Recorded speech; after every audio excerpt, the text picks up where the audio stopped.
Bem-vindo às histórias de Ninar, onde grandes pensadores se tornam histórias para sonhar. Esta noite, vamos conhecer o filósofo que destruiu certezas e pagou com a própria sanidade. Turim, Itália, 3 de janeiro de 1889. Um homem de 44 anos caminha pela Piazza Carlo Alberto quando algo o paralisa. À sua frente, um cocheiro chicoteia brutalmente um cavalo velho que se recusa a puxar a carroça. O homem corre, abraça o pescoço do animal e desaba em lágrimas. Testemunhas o carregam de volta ao apartamento. Nos dias seguintes, ele envia cartas assinadas como Dionísio e o Crucificado. Nunca mais escreverá uma linha coerente. Nunca mais recuperará a razão. Esse homem era Friedrich Nietzsche, o filósofo que tentou matar Deus, reinventar a moral e anunciar o nascimento de uma nova humanidade. Mas por que alguém que pregava força acabou destruído pela própria mente?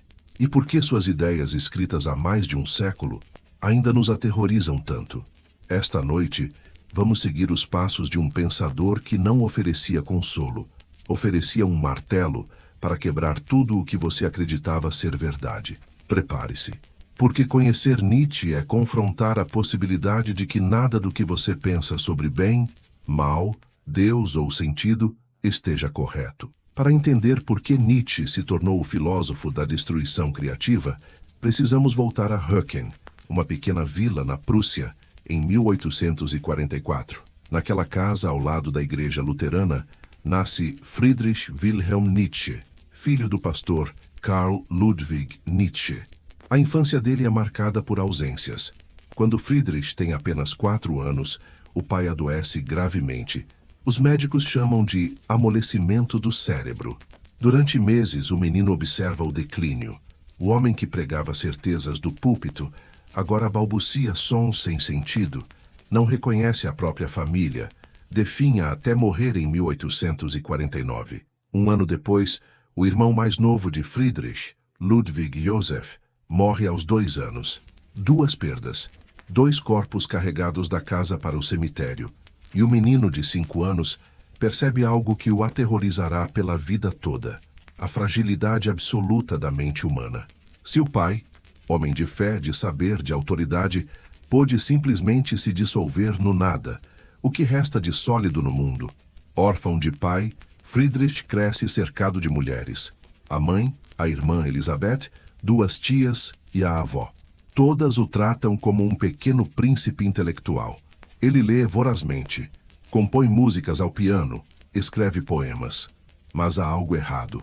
Aos 12 anos, sofre dores de cabeça violentas que o deixam de cama por dias. As crises voltam regularmente pelo resto da vida. Enxaquecas tão intensas que ele vomita, perde a visão temporariamente, sente como se o crânio fosse explodir. Os médicos não encontram causa. Décadas depois, biógrafos especularão. Teria herdado a doença neurológica do pai? Mesmo assim, ele se destaca. Aos 24 anos, é nomeado professor de filologia clássica na Universidade de Basileia. Um prodígio, o mais jovem já escolhido para o cargo. Colegas invejam, alunos admiram. Mas por dentro, Friedrich sente um descompasso brutal. Está ensinando sobre a Grécia Antiga, mas as perguntas que o atormentam não cabem em nenhum departamento acadêmico. Por que existimos? Se Deus é amor, por que permite tanto sofrimento? E se tudo o que chamamos de verdade for apenas um conjunto de mentiras úteis que inventamos para não enlouquecer? Em 1868, aos 24 anos, Nietzsche conhece Richard Wagner, o compositor alemão mais famoso da época. Wagner tem 55 anos, ego do tamanho da Europa e uma visão messiânica da arte como salvação da humanidade. Para Nietzsche, órfão de pai desde criança, Wagner se torna uma figura paterna, um gênio que parece ter respostas. Durante anos, ele visita a casa de Wagner, discute ópera, filosofia, o futuro da cultura alemã. Escreve O Nascimento da Tragédia, seu primeiro livro, dedicado a Wagner, argumentando que a arte grega antiga combinava o racional, Apolo, e o caótico, Dionísio, e que Wagner está ressuscitando essa síntese. Mas a admiração esconde um abismo. Wagner é nacionalista fervoroso, antissemita, megalomaníaco. Nietzsche começa a perceber. O mestre não quer discípulos que pensem, quer aduladores. Pior, Wagner está traindo a própria arte. Sua última ópera, Parsifal, é uma glorificação do cristianismo, da redenção, do consolo barato. Em 1876, Nietzsche assiste à estreia de Parsifal no Festival de Bayreuth. Sai enojado. Escreve em cartas. Wagner se ajoelhou diante da cruz. Tornou-se senil. A amizade termina. Nietzsche perde o pai substituto e percebe algo devastador. Não pode confiar em ninguém, nem mesmo em seus heróis. Em 1879, aos 34 anos, Nietzsche renuncia ao cargo na universidade. Oficialmente por motivos de saúde, as enxaquecas o impedem de lecionar. Mas a verdade é mais complexa.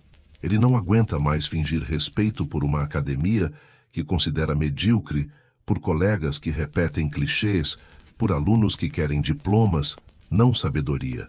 Começa então o que ele chama de anos de peregrinação. Sem emprego fixo, vive com uma pequena pensão da universidade. Viaja entre cidades italianas, suíças e francesas, buscando climas que aliviem suas dores. Escreve em quartos de pensão, bibliotecas públicas, parques. Quase não tem amigos. Mantém correspondência intensa, mas raramente vê pessoas. Essa solidão não é acidente, é método. Para destruir as certezas da civilização ocidental, ele precisa se colocar fora dela. Como um cirurgião não pode operar a si mesmo, um filósofo não pode criticar sua cultura, se ainda depende dela para validação. E assim, solitário, doente, ignorado, Nietzsche começa a martelar o mundo. Em A Gaia Ciência, Nietzsche escreve a passagem que o tornaria famoso e mal compreendido para sempre.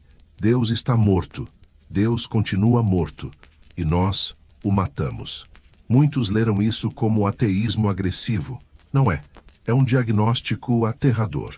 Nietzsche está dizendo: a modernidade, a ciência, o capitalismo, o racionalismo, já matou Deus na prática. Você pode ir à igreja todo domingo, mas sua vida real é guiada por bancos, tecnologia, ambição pessoal. Deus virou decoração.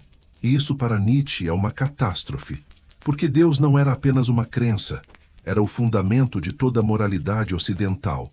Se Deus morreu, de onde vêm nossas noções de bem e mal? Quem decide o que é justo? Se não há céu nem inferno, por que não roubar, matar, trair? A maioria das pessoas, diz Nietzsche, ainda não percebeu a dimensão do problema. Continuam vivendo como se valores cristãos fossem óbvios, naturais. Mas quando perceberem, quando a morte de Deus for sentida visceralmente, haverá duas opções: niilismo total, nada importa, ou criar novos valores. Nietzsche quer a segunda opção. Mas como criar valores em um mundo sem Deus? Como evitar que a liberdade vire anarquia? 1883 a 1885. Nietzsche escreve: Assim falou Zaratustra, seu livro mais poético e mais perigoso. O protagonista, Zaratustra, inspirado no profeta persa, desce das montanhas para anunciar o Übermensch, o além do homem. Essa palavra seria distorcida pelos nazistas décadas depois. Mas o que Nietzsche realmente quis dizer? O além do homem não é uma raça superior, não é um tirano, não é um super-herói. É alguém que consegue viver sem redes de segurança metafísicas. Não precisa de Deus, de imortalidade da alma, de propósito cósmico. Cria os próprios valores. Afirma a vida mesmo sabendo que é absurda, breve, dolorosa. Zaratustra diz: Eu vos ensino o além do homem. O ser humano é algo que deve ser superado. O que tendes feito para superá-lo? É uma provocação brutal. Nietzsche está dizendo: você passou a vida inteira se curvando a Deus, à tradição, ao que os outros pensam. E se, em vez disso, você ousasse se perguntar: o que eu realmente valorizo? O que eu escolheria se nada fosse proibido ou obrigatório? A resposta aterroriza a maioria. porque exige responsabilidade total. Sem Deus para culpar, sem destino para aceitar, você se torna o único autor da própria vida. E carregar esse peso sozinho, poucos conseguem. Mas Nietzsche vai além.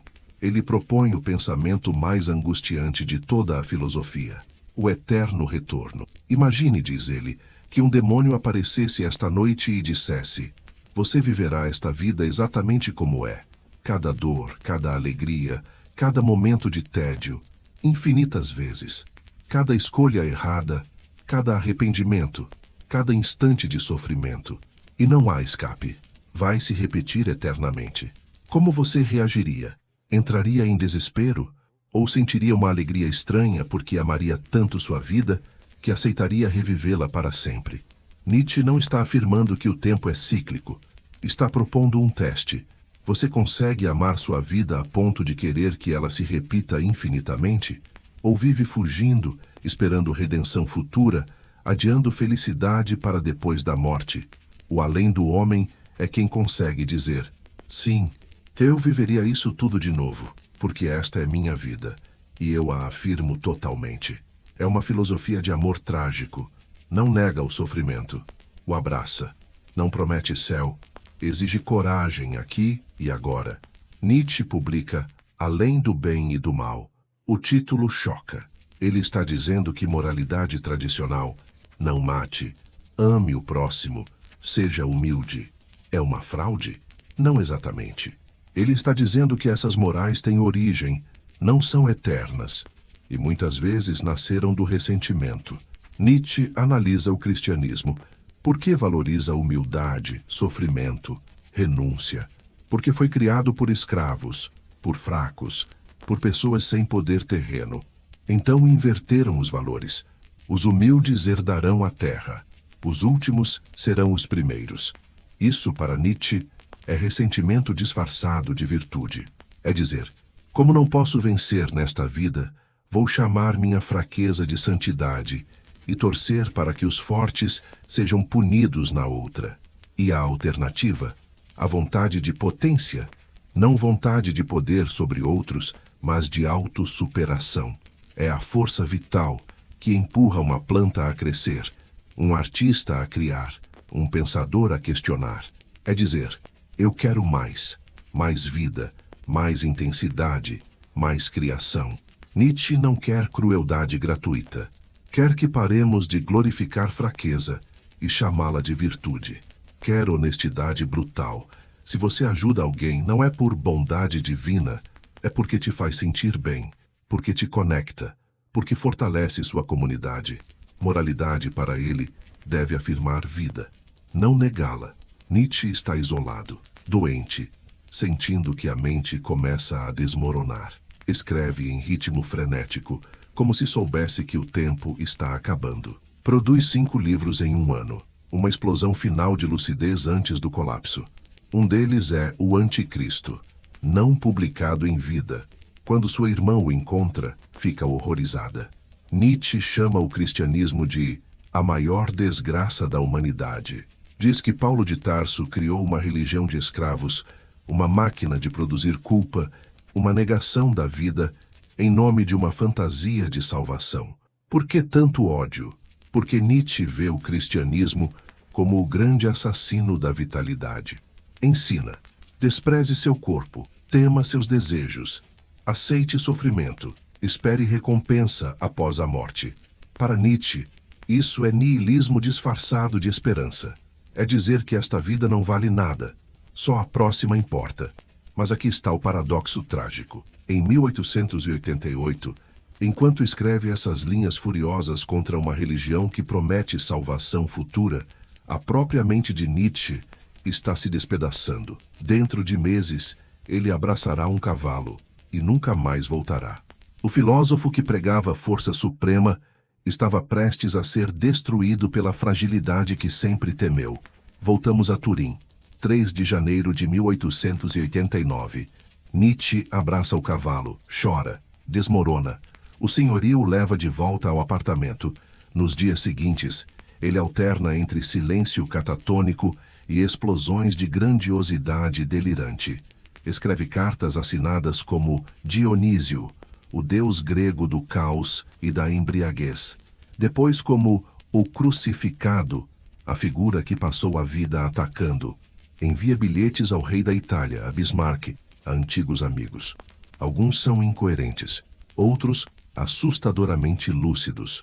Em uma carta a Jacob Burckhardt escreve: prefiro ser professor em Basel a ser Deus, mas não ousei levar meu egoísmo privado tão longe a ponto de renunciar à criação do mundo. Os médicos diagnosticam paralisia progressiva, termo vago da época. Hoje especula-se sífilis, tumor cerebral, esquizofrenia, demência frontotemporal herdada do pai. Nunca saberemos. O que sabemos é que o homem que destruiu certezas com palavras foi destruído por algo dentro do próprio crânio. Nietzsche é levado de volta à Alemanha. Primeiro fica sob cuidados da mãe, Franziska. Ela o trata como criança. Limpa, alimenta, veste. Ele não protesta, não escreve. Passa horas sentado olhando o vazio. Ocasionalmente sorri sem razão. Outras vezes grita incompreensivelmente. Quando a mãe morre em 1897, sua irmã Elizabeth assume. E aqui começa uma das manipulações mais sinistras da história intelectual. Elizabeth é nacionalista fanática, casada com um líder antissemita. Ela vê no irmão uma oportunidade. Reescreve cartas, edita manuscritos, publica versões distorcidas de seus textos para fazê-lo parecer um profeta do nacionalismo alemão. Quando os nazistas sobem ao poder décadas depois, Elizabeth, ainda viva, doa os arquivos de Nietzsche a Hitler. Fotografias mostram ela com mais de 80 anos, ao lado do Führer, que visita o Nietzsche Archive, como se fosse um santuário. Ironia brutal. O filósofo que desprezava nacionalismo, antissemitismo e rebanhos foi transformado em mascote do regime mais totalitário da história. E ele não pôde se defender. Estava vivo, mas ausente. Um corpo respirando enquanto a mente estava extinta. 25 de agosto de 1900. Nietzsche morre aos 55 anos, após 11 anos de vida vegetativa. Causa oficial: pneumonia. Mas a verdade é que ele morrera em 1889, quando abraçou aquele cavalo. O corpo apenas demorou uma década para acompanhar. Durante décadas, sua reputação ficou manchada pelo abuso nazista. Depois da Segunda Guerra, muitos o consideravam tóxico, protofascista, perigoso. Mas lentamente, filósofos começaram a reler, desta vez os textos originais, não as versões distorcidas. E descobriram: Nietzsche não era profeta de tirania. Era crítico feroz de todo o rebanho, incluindo rebanhos nacionalistas. Ele atacou o antissemitismo explicitamente. Zombou do puro sangue alemão. Chamou o Estado de o mais frio de todos os monstros frios. Sua filosofia era radicalmente individualista, o oposto do coletivismo totalitário. Hoje, Nietzsche é lido por existencialistas, pós-modernistas, psicólogos, artistas. Suas ideias sobre criar valores, afirmar a vida, superar ressentimento inspiram terapeutas, escritores, empreendedores. Virou referência pop, citado em filmes, músicas, memes. Mas aqui está a questão final. Por que ele ainda aterroriza? Porque não oferece consolo. Não diz que tudo vai ficar bem. Não promete sentido, justiça ou redenção. Diz apenas: você está sozinho, a vida é absurda, Deus está morto. Agora o que você faz? Para quem busca certezas é veneno. Para quem busca liberdade é oxigênio. E assim Friedrich Nietzsche desaparece na escuridão. Um homem que tentou ser luz demais e queimou por dentro. Ele nos deixou uma pergunta que não podemos evitar. Se Deus está morto, se não há propósito dado, se você é radicalmente livre, você tem coragem de criar seus próprios valores? Ou prefere o conforto de obedecer? Nietzsche sabia que a maioria escolheria o conforto. E por isso escrevia para os poucos, os espíritos livres dispostos a caminhar sozinhos, a pensar contra si mesmos, a afirmar a vida mesmo sabendo que termina no nada. Talvez você seja um deles. Talvez, enquanto adormece esta noite, Suas certezas se desmanchem um pouco. Talvez você acorde amanhã com uma pergunta nova. O que eu realmente valorizo? E por quê? Se isso acontecer, Nietzsche sorrirá de algum lugar. Não de um céu, porque ele não acreditava nisso. Mas do fundo de tudo que resta de nós quando paramos de fingir. Até a próxima história de Ninar. Boa noite.